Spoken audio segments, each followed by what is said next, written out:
Hello everybody, welcome back to another episode of The Casual Criminalist. As always, I'm your host Simon. Today, Colonel Russell Williams, the Fetish Burglar. Probably shouldn't be saying fetish so close to the beginning of today's episode, should I? But I guess that could have other meanings, like maybe you just got a fetish for foods? Like, that could be a thing. It's probably not the thing we're referring to here, though, is it? Thank you, Matthew, who wrote this. If you're new here, the format of the show is I've not read this before. I've never even heard of Colonel Russell Williams. This is a brand new one to me. So let's just jump in.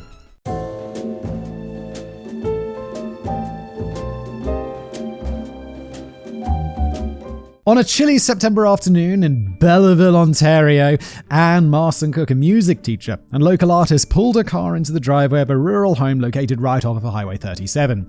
As soon as the engine was shut off, Anne slid out of her car and headed swiftly toward the front door. She was in a hurry. It was her 48th birthday, and she had big plans for the evening. A party was being thrown in her honor at one of her friends' homes just up the road. As she fumbled with her keys, Howard Gray, Anne's neighbour in her ride to the party, pulled his car into the driveway beside her own and stepped out. Howard was just as excited as Anne was and wanted to be ready and waiting so as not to delay them any further. Anne invited him inside to wait while she changed clothes and put on her makeup. Fun coincidence? I get the thing. I don't know how horrible this episode gets. So I'm always like a bit hesitant to like make jokes and like go on. Wait. Just wait. Like, oh, it's Anne's birthday. Guess what? It's my birthday as well. I'm recording this on my birthday. I'm 36 years old. Woo! Getting ever closer to 40. Which is kind of terrifying, but also fine. Like, I don't know. I don't generally mind getting older. I haven't got to that point in my life yet where it's like things start to hurt for no reason. I assume that's going to be pretty soon. So that has got that to look forward to. So you better get prepared. As Howard took a seat on the living room sofa, Anne rushed up the stairs into her bedroom, approached her dresser, and began sorting through her clothes. So far, everything about the evening seemed perfectly normal. However, as her mind caught up with her body, Anne felt a sinking feeling in her stomach. Something about the room didn't feel right. Although she hadn't noticed anything out of the ordinary upon entering, some change about her surroundings had registered subconsciously. She turned in place and saw what it was. Across the room from her, flanking either side of her bed, both nightstands sat with their drawers slightly ajar. Confused, Anne approached, looked inside, and saw that the contents had been rifled through, and her collection of sex toys was missing. Okay. The Fetish Burglar, okay. Now there's no confusion about what that's about. Someone had been inside her bedroom while she was at work, taking a quick inventory of the room around her, and realized that those items were the only things missing, and that everything else in the room was untouched. With the party now all but forgotten, she rushed back downstairs and told Howard what she had discovered. Howard, who didn't know what to think at first, suggested that someone must be pulling some kind of misguided prank on her, but Anne wasn't so sure. The pair then proceeded to search the rest of her home in order to take note of any other missing items. Howard's having a bizarre evening, isn't he? He's like, Anne rushed downstairs. Howard, someone's nicked all my sex toys, Howard! Howard's like, what? Howard, help me search my house, see if anything else has been nicked or whether it's just the sex toys. I don't know if I'll just be like, some things have been stolen from me. And Howard be like, what's missing? And it's like, things, Howard, things! Nothing else was missing. Whoever had raided Anne's nightstands had not bothered to take or even search for anything else. They also checked each of the home's doors and windows to ensure that none of them showed signs of a break-in. They did not. Or so it seemed. Unsure of what to do next, Anne then asked Howard if they should call the police, but he said it wasn't necessary. In his mind, he believed that the police would not take her concerns seriously due to what had been stolen. He said that he thought the police would show up, fill out the necessary paperwork, and then laugh the entire way back to the station. Understanding that word travels fast in a small community and not wanting to be known around town as the girl with the stolen dildos. Anne agreed. And the pair proceeded to check for any easily accessible points of entry. Then, satisfied that all exterior doors and windows were securely fastened, including the deadbolts and latches on the front and kitchen doors, Anne finished changing clothes, and she and Howard left for the party as planned. You're gonna be thinking about those. It's creepy though. Like, how did the person get into the house?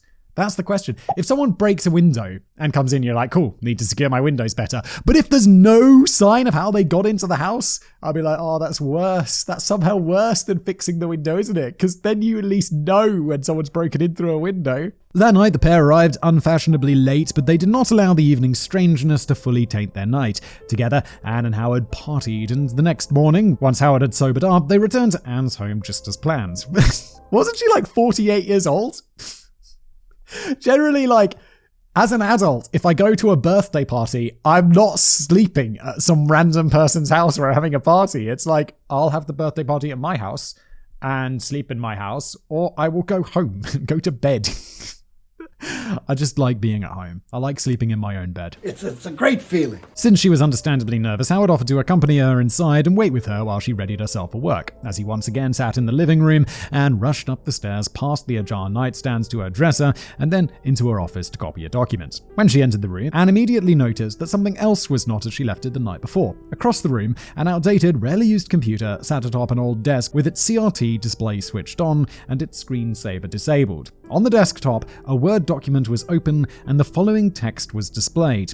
"Go ahead, phone the police. I want to show the judge your big dildos." Oh my. This is super creepy and weird. This message, including its misused version of "your," had been sitting there all night. Didn't pick up on that. Not very big brain.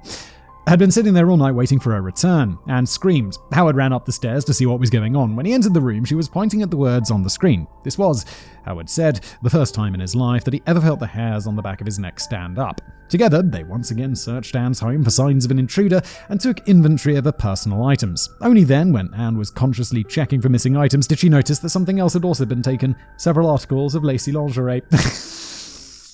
And this is... it's not funny. I know it's super creepy and stuff, but it's also funny. It's just like an imagine.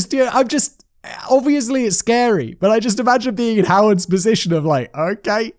Okay. It's been a strange day. Back downstairs, Howard rechecked the home's doors and windows and discovered that the kitchen door's deadbolt and latch, the deadbolt and latch that he knew for certain had been fastened the previous evening, sat unlocked and unfastened. This meant that whoever had used the door to access the home had opened it from the inside. Wait. Does that mean what I think it means? Like when they went home and found those dildos missing, the intruder was still in the house because he let himself out later. That put the hairs on my neck up. You're bald. As Howard and Anne stared at the door, they considered the message on her computer, and they both came to a horrifying realization. Whoever had typed that document after the pair had left the previous evening must have been hiding inside the home while they discussed what to do about the missing sex toys. It was the only explanation for how the intruder could have known what had been discussed and gotten past the latched door. Finally understanding how much danger Anne had been in the previous night, their minds began to run through the possibilities. Was this the first time the intruder had been inside our home, or was this the first time he had been caught? Had he planned to do more than steal sex toys and lingerie? Did the fact that Anna arrived home earlier than normal complicate his plans, or was it Howard's presence that had deterred him? There was simply no way to know. The pair finally phoned the police. "Mom, please calm down." Although Anne Marcincook must have been feeling both violated and terribly alone as the Ontario Provincial Police took down her statement and searched her home for evidence, the truth was she wasn't alone. Anne was just the latest victim of a man known internally to the police as the Fetish Burglar. Oh god, I thought that meant she wasn't alone. Like the dude was still in her house. He's being questioned by the police and he's still hiding in the cupboard. No, that's not it, thank God. As they explained to her and Howard, for the past 2 years, the OPP, Ontario Provincial Police, have been investigating a string of over a dozen burglaries that had taken place inside homes in nearby Tweed, Trenton, Brighton, Maddock, and right there locally where Anne's home was in Belleville. They said that the Fetish Burglar often targeted the homes of families and single women who were away and almost always left without taking anything except for intimate items such as sex toys or lingerie. Lingerie in particular, is the Fetish Burglar's item of choice. When Anne heard about this, she was shocked. How had nobody warned her that a man like that was on the loose? Why had the police neglected to put out a statement or warn the public? And more importantly, if his crimes were prolific enough to earn him a moniker, how had the police not stopped him yet? The problem, the officers said, was that whoever was responsible for these crimes was extremely cautious and often left little evidence behind. He was so careful, they said, that many of his victims didn't even notice that they had been targeted until months after the break-in. After all, how long would it take you to notice that a pair of special occasion underwear had gone missing? That made catching the burglar extremely difficult, because once his victim finally reported the crime, there was basically no chance of collecting any useful evidence after such an extended period. As for what they were doing, in Anne's case, investigators were taking photographs and checking for fingerprints, but like the other homes that the burglar had targeted, evidence was scarce. In total, one partial fingerprint was recovered, but with no suspects to compare it to, it was of little use. In truth, they couldn't even say for sure that the print belonged to the burglar. It could have belonged to any of Anne's friends or family that often visited. Not satisfied though, Anne then requested that the police put out a statement immediately, but the officers didn't promise anything. The last thing they wanted to do, they said, was cause a panic. They simply claimed that they would document her request and follow up with her later, something that they never did. In Anne's opinion, the officers were not taking the situation seriously, and I, with the benefit of being the writer of this episode and knowing how this story ends, would have to agree. In my opinion, based on what I've read, the OPP's biggest issue was that they treated the fetish burglar like a neighborhood nuisance as opposed to the dangerous individual that it later proved to be. And to be fair to them, at that point, he's a weird dude who goes into people's houses and steals items of little value. Weird items, yes, but items of little value, he is kind of a nuisance. We don't have the benefit of foresight. Now, to be fair, it wasn't like the OPP had reason to believe that their suspect was a criminal mastermind or was really anything more than a horny teenager. As far as they knew, he never had directly confronted one of his targets, nor had he ever tried to break into someone's home while they were inside. Plus, break-in was a bit of an exaggeration, as many of the burglars' victims didn't even bother locking their doors because they believed they resided in safe neighborhoods. Even still, I always lock my door. Just in case. Close the door, lock it. Simon famously loves to give tips to criminals, but here's a number one for potential victims, aka everybody. Lock your doors and windows, even if you live in a safe neighborhood. Yeah, I've mentioned this before, but I'm renovating a house, and a builder was like, do you want to put cameras up around the house? No one does crime in this neighborhood. And I'm like, well, that's nice, but yes.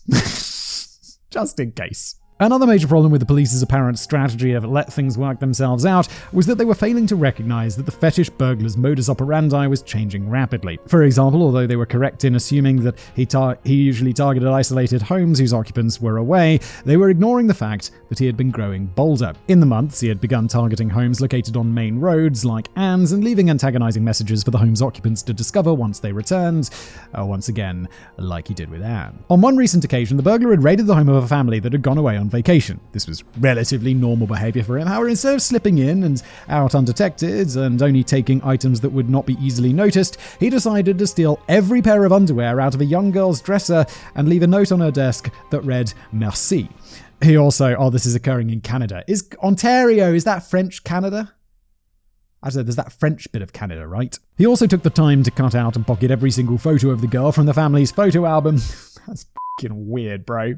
Which is substantially creepier in my opinion. These are both super creepy, but cutting someone's picture out of photos is that's some serial killer shit. When the family returned and the girl pointed out her underwear was missing, they called the police and a report was made. However, no resolution was ever reached. Their case, like Anne's would later be, was thrown into a pile of unsolved, low-priority case files and forgotten. In addition to this, there were also several other factors that the police had no way of knowing, but since, as we've already discussed, I know how this story ends, I can give you some inside information that the police were not yet privy to. For example, the number of homes the burglar targeted was not 10 to 15 like the police believed, it was closer to 70. And not only that, the burglar had also recently started returning to the same homes multiple times, even the ones where the occupants were on high alert after realizing that their home had been broken into. These people are like, I don't want to... I've bought 10 dildos. It's enough! I can't afford more dildos! Gotta start locking up my dildos. I love saying the word dildo. I don't know why, there's something about it. It's probably going to be demonetized, but dildo. What is the etymology of that word? What a weird one. Shortly before being caught by Anne, he had been inside Anne's home on 2 separate occasions, but neither she nor the police had any way of knowing this. Oh god, this is so creepy. Also, he was doing much more inside these homes than stealing underwear, but that's not something I'm ready to tell you about just yet. I'm still too sober. Drinking writing this, Matt. I wish I was drinking reading this. I'm just drinking this coffee that is so strong, I feel like I'm short of breath. I've only had half of it, and it's like, oh! God, it's insane. The Starbucks coffee is just so strong sometimes. Overall, had the OPP known about everything I just told you, I believe they would have taken Anne's complaint more seriously, but at this point, they simply had bigger fish to fry. They firmly believed that the fetish burglar was a neighborhood nuisance, but not a particularly dangerous one. Unfortunately, their assessment could not have been more wrong. Cozy Cove Lane. Several miles east of Anne's home along Highway 37, inside a small house located along a street known as Cozy Cove Lane, 46-year-old LAURIE MASSICOTTE was settling in to watch her favourite television programme, Law & Order. I've never seen Law & Order, but even I'm familiar with that. That's the soundbite, right? So, or something like that. As usual, LAURIE was exhausted after a long day, and by 11 o'clock she was fast asleep on a living room sofa. Roughly an hour later, as the credits began to roll, Laurie awoke in a panic. She couldn't see, she could barely breathe, and there was something covering her face, smothering her. In those first few moments, Laurie believed that her house was on fire, but as she managed to stand up, she realized it was not smoke. It was something solid. There was a blanket wrapped tightly around her head, and someone was forcing her back down onto the sofa. At that moment, fear set in, and Laurie began to scream. However, as she did, she heard a man's voice telling her to be quiet and stop struggling. When she didn't, Laurie felt a severe pain in her face, and the man began beating her with metal objects and ordering her to calm down. With her head pounding and her face bleeding from the attack, Laurie stopped fighting just long enough to hear what the man was saying. Urgently, he leaned in and explained what was happening to her. He said that Laurie was being robbed, and there was at that very moment a team of men inside her home who were there to clean her out. As part of that team, it was his job to keep her quiet and ensure that everything went smoothly. He said that if she cooperated, they would take her valuables and nobody, especially her, needed to get hurt. In her disorientated state, Laurie hesitantly agreed and allowed the man to seat her. With adrenaline pumping through her veins, she struggled to stay still as he securely tied the blanket around her head to serve as a makeshift blindfold. "Seeing my face," he said, "will be very bad for both of us." As the rest of the men moved silently around the home, he tied her arms and legs to a chair and began asking her questions. He wanted to know what her name was, where she worked, who else lived in the home, where they were, when they would return, and so on. Despite being severely beaten, Laurie was able to answer these questions quickly and accurately, while constantly reassuring the man that he and his friends could have anything they wanted, while begging for her life. The man comforted Laurie by telling her that she would be fine so long as she cooperated. He then began adjusting and tightening her restraints even further. As he worked, the man suddenly became panicked and shouted at her, "Are you looking at me?" Laurie said that she was not, and the man calmly replied, "Good. You really don't want to see me." With Laurie now almost completely immobilized, he stood and said that he needed to go and check on the others to make sure that the robbery was going according to plan. Laurie listened as he exited the room and was left in complete darkness with nothing but the sounds of the blaring TV to comfort her. Several minutes later he returned, but he said nothing. Fearing the man more, now that he wasn't speaking, Laurie broke the silence by requesting a cigarette to calm her nerves. The man refused and apologized and said, "The others wouldn't like that." As her adrenaline began to wane and the pain set in, Laurie then requested some Tylenol, and to her surprise, he agreed. The man then untied her, walked her to the bathroom, and allowed her to lean over the sink to catch water in her mouth. He said she had to take the pills this way because he didn't want to touch a glass and risk leaving his fingerprints. After this, he returns Laurie to the living room and used a knife to fashion a makeshift straitjacket out of a pillowcase and slid it down over her arms and stomach and placed her in a more comfortable position. It was at this point that Laurie began thinking that this man was having second thoughts about what he was doing. He was making her as comfortable as possible, providing her with medicine for her headache, and even apologizing for hitting her. While doing this last thing, his voice became sullen and defeated. "It's just him, right? There's no one else in the house. It's just this one weird dude, and he's just telling her that so she behaves." She also began wondering how much longer the robbery was going to take. Laurie knew the man had attacked her at midnight because she could hear the end credits of Law & Order playing on the TV during the attack, but since then, another whole episode had played. That meant that she had been tied up for at least an hour, possibly as long as an hour and a half. As she contemplated the strangeness of the situation in which she found herself, the man then leaned over and began stroking her hair. He asked, "Would it be alright if I took a picture of you?" At first... So bizarre. What are you up to? At first, Laurie was confused and asked why he needed a picture, but the man assured her that it was nothing sinister. Bro, it's nothing sinister? You've wrapped her up in a pillowcase. What the f***? You broke into a house. Well, there ain't nothing sinister about that. He said that he wanted the photos as collateral to ensure that Laurie did not go to the police after they left. He said that if she did, he would distribute the photographs to her friends, family, and neighbors. What? But what? Why wouldn't she? She's not doing anything wrong. Like, what would the problem be if he distributed the pictures? It's her in a pillowcase. Laurie assured the man that the photographs weren't necessary and she had no intention of calling the police. But as she was saying this, she heard the shutter of a digital camera followed by a dozen more shutters. She sat in silence as the man moved around her, taking pictures from different angles and asking her to reposition herself for him. Not wanting to anger him, she complied. It was at this point that she felt a knife pressing against her throat. The man ordered her to remove her clothes. "Please don't make me do it for you," he said in a terrifyingly calm voice. Over the next 2 hours, the man forced Laurie to pose for him as he continued to take provocative photographs of her from various angles. Once he had grown tired of seeing her naked, he then retrieved lingerie from her bedroom and forced her to model it for him. Once this nightmare was over, he then said that the rest of the robbers had finished loading her valuables and that he had all the collateral he needed. Laurie, who was shaking in terror and convinced that he was going to kill her, was relieved when the man then covered her naked body with another blanket and said that he was going to leave. He just needed to wipe away any fingerprints that he may have left throughout the night, and then he would be gone. More interested in seeming cooperative than identifying her attacker, Laurie then reminded him to wipe away his fingerprints from the Tylenol bottle before he left. The man thanked her graciously, walked out of the room, and was gone. After waiting a short time to ensure that she was not going to accidentally see his face, Laurie struggled out of her bindings and hesitantly removed her blindfold. She grabbed the remote to silence the TV and heard nothing but silence throughout the home. The robbers had left. She was alone. The man had gone.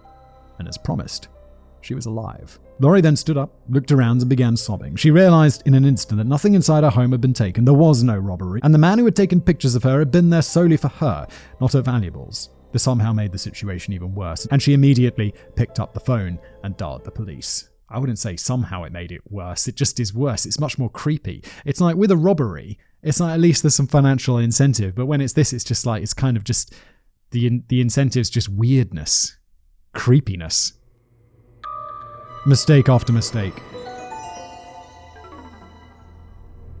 Several hours later, as the sun began to rise, residents of Cozy Cove Lane awoke to find police cars surrounding Laurie's home, their lights casting a blue hue across the entire neighborhood. As they all slowly converged, officers approached and began taking statements. They were hoping that anyone, might have seen or heard something suspicious during the time of the attack, but unfortunately no one had. This was disappointing, yet not surprising. You see, although Laurie and her neighbors did not know it yet, the police had made another major mistake. Although exact details have never been made public, Laurie's sexual assault was the second sexual assault that had occurred on Cozy Cove Lane in under 2 weeks. Obviously, due to their close proximity, police immediately suspected that the crimes were related as soon as they arrived at Laurie's home, but as their investigation continued, they discovered numerous other similarities that could not be ignored. You know, what are the odds of like two unsolved things occurring on the same street? Like, come on. The first assault, which involved a woman who wished to remain anonymous, happened exactly 10 days earlier while she was caring for her 8-month-old daughter inside her home. That night, while the child was asleep, a masked man broke in, confronted her inside her bedroom, and knocked her unconscious with a flashlight. Then, when she awoke later, she found herself naked, blindfolded, and her hands tied behind her back. The man had told her that if she screamed, he would kill her. So far, this all sounds extremely familiar, but these details were not necessarily unique. Most sexual assaults that occurred between strangers follow a similar pattern. However, the next part was undeniably distinct. I'd say the location, the proximity makes these pretty distinct. You are right, sir. You are right. Just as the man would later do to Laurie, he then forced the young mother to model her own underwear as he took numerous pictures of her over the course of several hours. Once he was finished, he untied her and ordered her to count to 300 before removing her blindfold. The mother did as she was told, and when she uncovered her eyes, he was gone.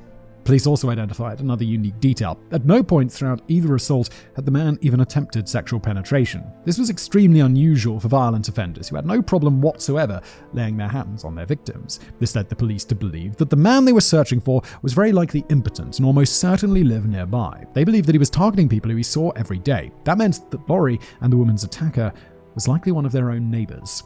Now, it should come as no surprise that this man and the fetish burglar are the same person. He is the focus of our episode, and I made it clear that his crimes were going to escalate. However, this is something that the police were unable to recognize. To be honest, I can't say I blamed them too much for this. The attacks were so vicious and unlike the MO of the fetish burglar that it's easy to see why the police would not immediately assume that they were connected. Yeah, the only reason I know these are connected is because they're in the same episode together. But one person seems... what did they describe him as? Like harmless or like inconsequential? A nuisance burglar.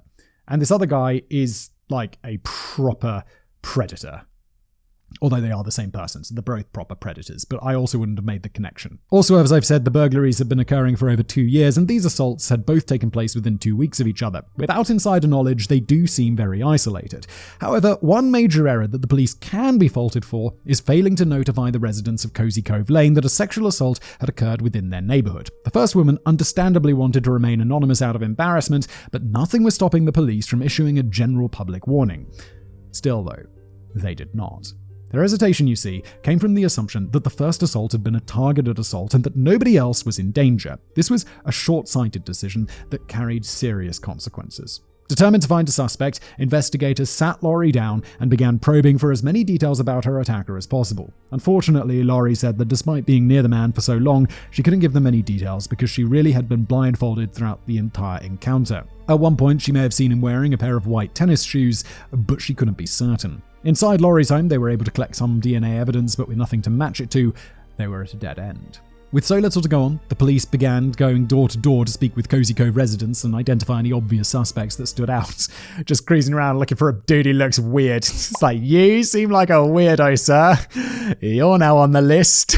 They managed to speak with all but one of Laurie's neighbours, but this canvassing effort yielded little as well. Eventually, with nothing else to go on, they were forced to pack up and go home. There was nothing more they could do. However, they did finally release a public statement and apologise to Laurie for not doing so sooner. It was of little consolation to her. As the days passed with no new leads, Laurie became increasingly anxious about something she had not mentioned during her initial meeting with the police. Throughout the duration of her 3-hour assault, Laurie could not escape a nagging feeling in the back of her mind. She couldn't recall when or where, but she was sure that she'd heard the stranger's voice before. He had a distinct voice, calming and measured, and she knew that she would immediately recognize it if she encountered her attacker again. Days later, she realized the voice it belonged to. It was her neighbor from down the street. Larry Jones. The next day, Larry arrived home to find an OPP SWAT team surrounding his home. He's like, uh-oh, gig's up. He was quickly detained and brought into an interrogation room where the police proceeded to grill him for hours about his whereabouts during the time of the assaults. He was asked to give fingerprints, DNA, and a polygraph test, all of which Larry eagerly provided. The polygraph was particularly grueling as it lasted for over 3 hours and covered a litany of uncomfortable, personal, and embarrassing questions about his life. You're like, no, I'm not doing that, lawyer. Lawyer. After passing every test given to him, providing a solid alibi, and being ruled out by the DNA evidence, Larry Jones was officially cleared as a suspect after 3 weeks of investigation. The polygraph's bull, but the DNA stuff? They've ruled him out DNA-wise? It's not him! Unfortunately, Laurie had mistaken Larry Jones's soft-spoken voice for the voice of her attacker, and her mistake had massive consequences for him. Even after being cleared, Larry's reputation had been irreparably damaged. That sucks, bro. So it wasn't him. It was just a dude who was also soft-spoken. Oh, that poor Larry. 2 murders. As the police were still fully preoccupied with investigating Larry Jones, the real fetish burglar was still on the loose, on the hunt, and about to escalate yet again. On the morning of November the 26th, 2009, the boyfriend of Corporal Marie France Comeau arrived at her home in Tweed and made a shocking discovery. He found Marie lying in bed with duct tape covering her mouth and nose. Over the bedroom window, a sheet was hung as a makeshift curtain using 2 steak knives that had been driven into the drywall on either side of the window's frame. When the OPP arrived on the scene, they originally believed her death to be a suicide. However, after linens were found soaking in bleach inside her washing machine and blood droplets were discovered in her basement, it was reclassified as a homicide. While gathering background information on Marie, they learned that she was a corporal in the Royal Canadian Air Force and currently working at CFB, Canadian Air Force Base in Trenton as a military flight attendant. Recently, she had been out of the country for work and had returned 2 nights earlier to her home in Brighton. While they attempted to identify potential suspects, one other thing struck them as odd. Marie had mentioned to her boyfriend days earlier that someone had been messing with her underwear drawer before her murder. Initially, she had blamed the boyfriend for the intrusion and would not believe him when he denied it. Somehow, the OPP still did not formally connect Marie's murder to the fetish burglaries, and no suspects, except for the boyfriends, were identified. 1 month later, on the 28th of January 2010, Andy Lloyd received a call from his mother saying that his sister Jessica Lloyd had not shown up for work as scheduled, and nobody had been able to reach her despite calling all morning. Since this was out of character for her, Andy drove the short distance to Jessica's home to check in on her in person. When he arrived, he found her car parked in its usual spot in front of the house, and her purse, her keys, and her cell phone were all inside the home. However, there was no sign of Jessica herself. Knowing that she never left home without these items, Andy then searched the rest of the home for signs of a break-in or a struggle, but he found neither. It was as if his sister had just stood up, walked out the door, and disappeared. People don't leave their home with none of their stuff. Like, you lock yourself out, you have no money, it's like, I'm just gonna get myself in trouble. Speaking of which, walking away seems like the most likely scenario, as a pair of her brown suede shoes had disappeared along with her. Andy then called the police to report Jessica as missing. By this point, the OPP and other local police departments were finally beginning to cooperate and share information. As such, they strongly believed that Jessica Lloyd was in great danger and had likely been abducted by Marie France's killer. Soon, an entire division of police, over 2,000 volunteers, and a special search and rescue team had been dispatched from CFB Trenton and began combing the woods near our home, interviewing neighbors and collecting witness statements from potential witnesses. This is an excellent move. I get the feeling, as this section is entitled 2 murders, that this isn't going to end well, but the fact that the police take this and 2,000 people are out looking for her and they're like, this is a major priority, I like that. I felt like this is a point in another episode where the police would be like, it's probably unrelated. She's probably just gone for a walk. She's gone for a really long walk with none of her stuff. But the fact that they're like cracking on this, I like that. While doing so, the OPP caught a lucky break. One man, a truck driver, had been driving down Highway 37 the night Jessica disappeared, told them he'd seen a white SUV parked in a field near Jessica's home on the night in question. He said that this SUV struck him as odd because it was parked in such a strange spot. He had been traveling that road for years and had never once seen anyone park in that field before that night. Working off this tip, investigators searched the area and found a crucial piece of evidence frozen in the mud, 2 distinct tire impressions from either a large SUV or a truck. They were in perfect condition.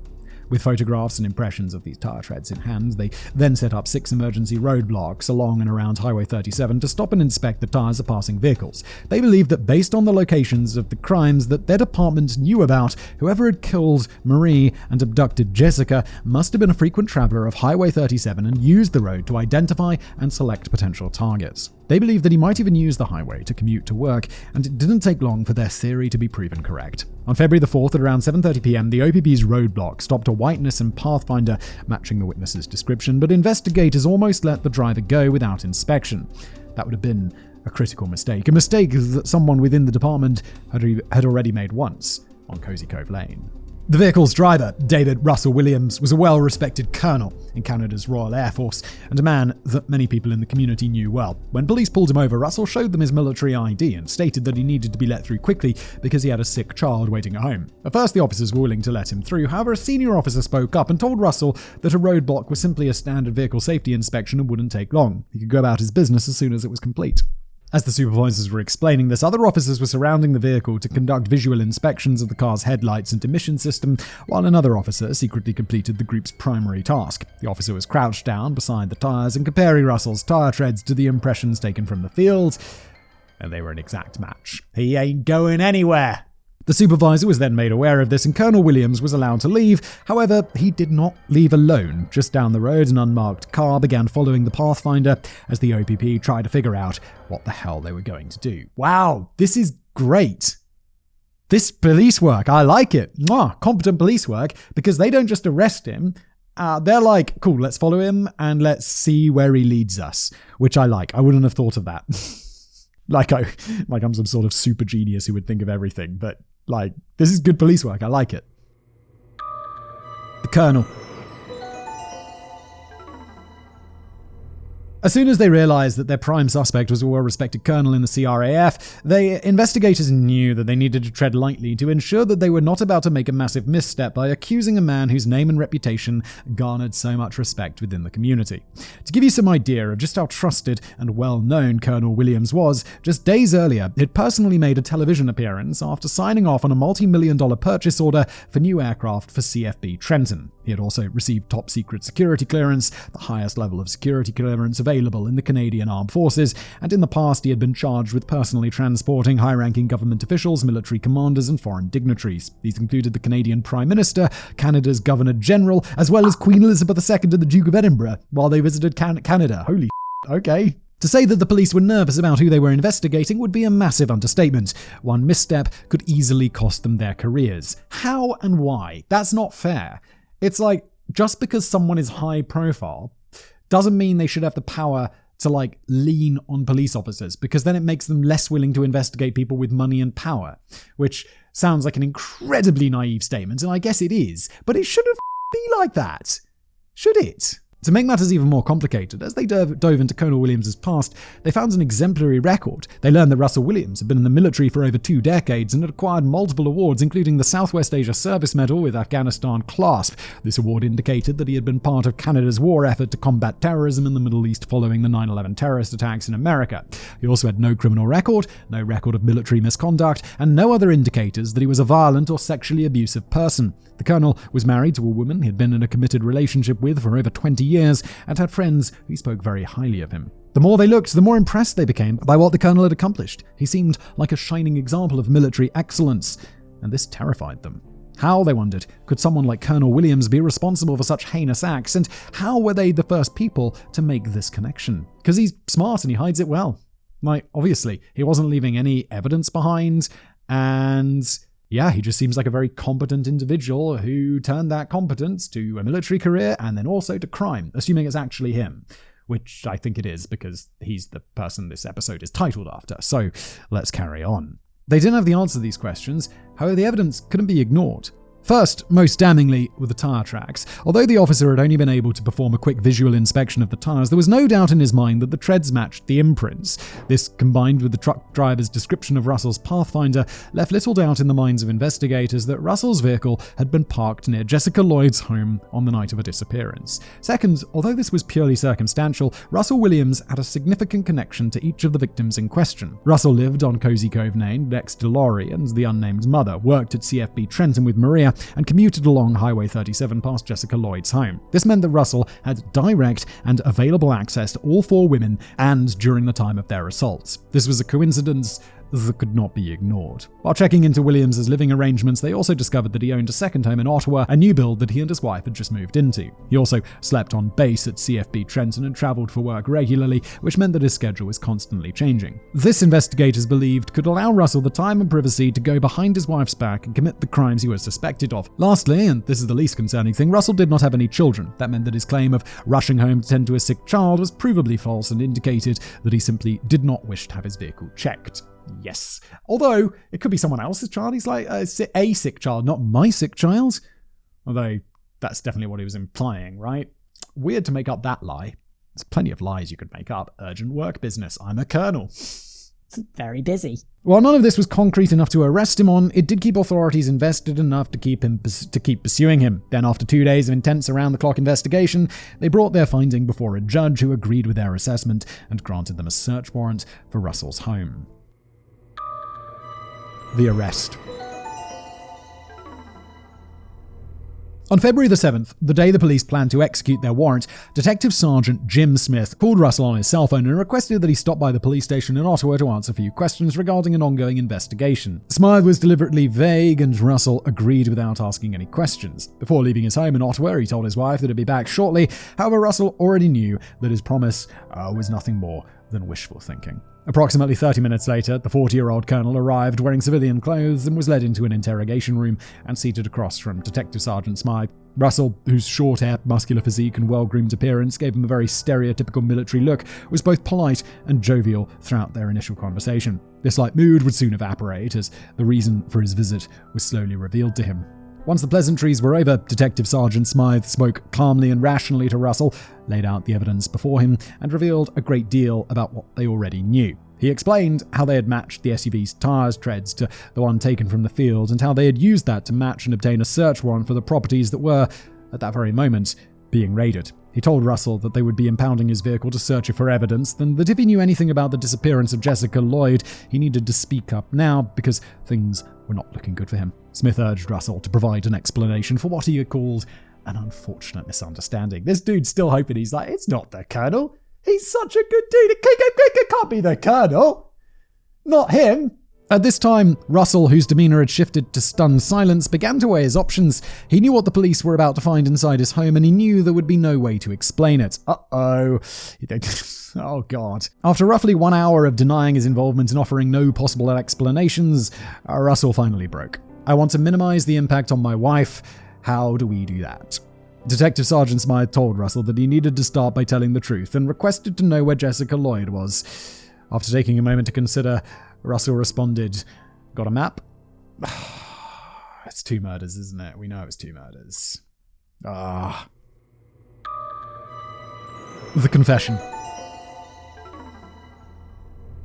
As search teams arrived at Russell's home in Tweed and began the tedious process of searching, seizing, and documenting all relevant evidence, Russell sat with SMYTH for over 10 hours, giving him all the details needed to tie their investigation together. So let's start with Marie France Comeau. Russell said that before her murder, he'd only ever met her one time on a military flight, and he was serving as a commander. During this brief interaction, he says he identified her as a potential target, and when they later landed, he used his rank to access her personal file. He noted her home address, phone number, schedule, relatives, health information, and everything else available to him. Later, while she was away on a scheduled flight, Russell visited her home in Brighton, where he hoped to learn more and satisfy his urges non-violently. He said he entered via an unlocked basement window, rummaged through her underwear drawer, and spent over an hour taking photos of himself wearing her clothing.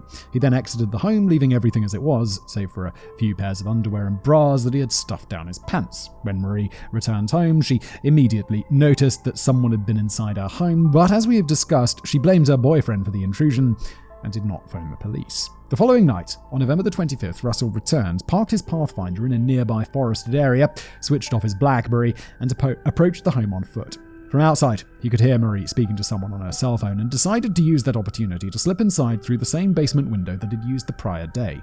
At this point in the interrogation, Russell revealed that his original plan had been to surprise and subdue Maria while she was asleep. However, instead of going immediately to bed once her call was complete, Maria decided to search the home and ensure that her cat was safely inside. This cat, unfortunately, had wandered into the basement, and despite Russell's best attempts to shoo it away, was sitting in the center of the floor, staring directly at him. When Maria descended the steps and saw that her cat was staring into the darkness, she followed its eye line and spotted Russell hiding behind the water heater. Russell said that he was then forced to improvise. He leaped out at her, she screamed, and he struck her in the face with the handle of a flashlight. This blow knocked her unconscious, and she fell backward onto the concrete floor. Russell then dragged her body to the foot of the stairs and fastened her arms to a banister using a rope. Russell's story was corroborated by the blood droplets and drag pattern that had been identified when the police had searched his home originally. From here, Russell said that he used silver duct tape to cover her mouth so that she couldn't scream again when she woke up. He then took photographs of her unconscious body until she awoke. With Maria once again fighting back hard, Russell dragged her up the stairs and into her bedroom, covered the windows using a sheet and set up his camera and recorded himself sexually assaulting her. The assault lasted for over 2 hours and included penetrative, a word that I can't say because this is on YouTube and otherwise they'll demonetize me, but you know what it is. Something that up until this point, Russell had never done before. He also took her underwear and lingerie from a dresser and forced her to model it for him as he took more photos. Then, even though he had been wearing a mask throughout the entire encounter and Marie had shown no indication that she recognized him, Russell decided to do something else that he'd never done before. He climbed on top of Marie and attempted to smother her using her own pillow. Somehow, despite being pinned underneath him, Marie managed to push Russell off and managed to flee the home. She made it as far as the living room before he was able to catch up and subdue her once again. He beat her with his flashlight until she passed out, and then he used more duct tape to cover her nose. Maria died of suffocation while unconscious. The entirety of her assault and death were captured on camera. Jesus. In an effort to shield his wife from any blame, Russell willingly directed police to the footage, which was stored on 2 SD cards inside his office. Russell then said that he moved her body back into the bedroom, where her boyfriend would later find her, threw the sheets with his DNA on them into bleach, and then fled the scene. When asked why he decided to kill Marie instead of letting her go, Russell explained that he believed the police would be able to tie Marie's break-ins to the ones on Cozy Cove Lane if they learned about the photography session. He said that if that happened, police would realize that one of Laurie's neighbors also worked at CFB Trenton with Marie, would put 2 and 2 together, and Russell would be caught. It was a risk that he wasn't willing to take. So now let's talk about Jessica. A month later, on January the 27th, 2010, Russell was driving past Jessica Lloyd's home when he noticed her jogging on a treadmill through one of her home's windows. At that moment, he selected her as his next target. The next day, while she was away from home, he parked his Pathfinder in the field where it would eventually be spotted and entered the home through the kitchen door to ensure that she lived alone and found an easily accessible point of entry for later. Satisfied with his findings, he exited the home and waited nearby for her to return. Not wanting to make the same mistake as he had with Marie, Russell then said he waited for Jessica to be asleep and then he entered the house. Then, as he had with Marie, he attacked her with his flashlight, bound her with a rope and duct tape, and photographed her, and then sexually assaulted her. Then, for some unknown reason, Russell said that he told Jessica that they were going to go for a drive. He said that he needed some air and promised to release her once they returned. He bound her hands, helped her into her shoes, the brown suede shoes that Jessica's brother had noted were missing, and helped her into the passenger seat of his Pathfinder. He then drove Jessica to his home on Cozy Cove Lane and ushered her inside under the cover of darkness. Now in his home, Russell forced Jessica to shower with him and then told her that he would release her the following morning. He walked her to his bed, tied their bodies together using a rope, and said that she should try and get some sleep. Unsurprisingly, neither he nor Jessica were able to sleep very well that night. Russell never gave a reason for bringing Jessica to his home that night, nor did he ever explain why he had kidnapped her in the first place, although he did say that he really did intend to release her eventually. Whether or not this is true, it doesn't matter, but it's just an interesting note. His actions that night didn't make sense, but nothing, Russell admitted, made any sense anymore. He was losing control of his urges and letting himself make mistakes. Russell then told Smythe that at some point during the night, Jessica began to have a stress-induced seizure. She had warned him that this might happen, and Russell untied her, rolled her over, and talked her through it. He wanted to make sure that she didn't bite her tongue off and bleed out. Once the seizure had passed, Russell made Jessica breakfast, had her model some more of her underwear as he took more pictures, and then finally told her that he was going to let her go. As they walked toward the front door, though, Russell panicked and he struck her in the back of the head and laid her down beside his fireplace. He used a rope to end her life. Police were able to identify a massive bloodstain underneath the tile that corroborated this story. Russell said he then wrapped her body in duct tape and placed her inside his garage. The next morning, as the police were searching Jessica's home, he cleaned his home to remove any evidence of their night together. This cleaning took all day and included tossing the remaining duct tape, scrubbing the bathtub, disposing of the sheets, and scrubbing the area where Jessica had died.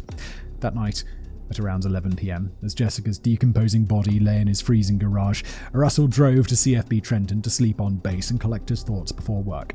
The next morning, he flew to America for a meeting and then returned to base and personally ordered an emergency search and rescue team to aid in the search for Jessica. Just like the note left on Anne Masson Cook's computer, this was done simply for Russell's own amusement. Later, the family of Marie-France Comeau would also realize that Russell had sent them a letter of condolence shortly after murdering her. The following day, as the body lay in his garage in Tweed, Russell returned to another home in Ottawa, helped his wife with chores around the house, and slept as if nothing had happened. On Tuesday, as the police were setting up roadblocks along Highway 37, Russell returned to Tweed, loaded Jessica's body into the back of his Pathfinder, and dumped her along a back road not far from his house. Russell pointed to the exact location on a map provided by Detective Sergeant Smythe. In spite of the DNA evidence, it would have likely been enough to have him arrested again, and it was possible that, yes, if the police had stumbled upon Jessica's body before finding Russell, it was likely that Larry would have been arrested and would be sitting where Russell was at that very moment, and would have no way to explain the discovery. Justice. The day after confessing to Detective Sergeant Smythe, Russell Williams appeared before a Belleville judge and was charged with 2 counts of murder, 2 counts of forcible confinement, 2 counts of breaking and entering, and 2 counts of sexual assault. He was ordered to remain in custody and scheduled to reappear 10 days later on February the 18th. Back inside his Tweed home, investigators were still sifting through the evidence that Russell had guided them to during his interrogation. They found boxes upon boxes of stolen underwear, neatly organized and labeled, along with a logbook that, like most things in the Colonel's life, was meticulously maintained. It contained dates, addresses, and detailed descriptions of each break-in that the Colonel had committed, as well as an itemized list of everything he had stolen. It's just like compiling. He's doing the police works for them, basically, isn't he? Don't write detailed accounts of your crimes. As they pored over this logbook, they discovered that Russell's crimes were far more numerous than they first believed. By this point, he had been breaking into homes and stealing underwear for over 3 years, and his victims numbered over 100, as he often targeted homes with multiple female occupants in order to more effectively grow his collection. These victims were usually young mothers and their teenage daughters. Even more disturbingly, they also noticed that Russell wasn't content with simply stealing the underwear. Now, do you remember at the beginning of the script when I said that I was too sober to give you any more details? Well, I'm now completely plastered and ready to show you exactly what police found. Oh, God. While inside their homes, Russell often took time to set up his camera, strip naked, and model his victims' underwear himself. He would use family photographs, often photographs of underage girls, to, another word that I can't say. I've lately had to be careful with these words. Let's just say do things to himself on a bed while lying in their beds. I can't believe that. This inclination allowed police to discover hard drives filled with photographs like these.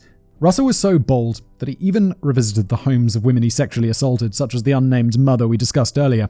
In the days following her assault, Russell entered her home 2 more times while she was away to rummage for souvenirs and take more photographs of himself. She was completely unaware.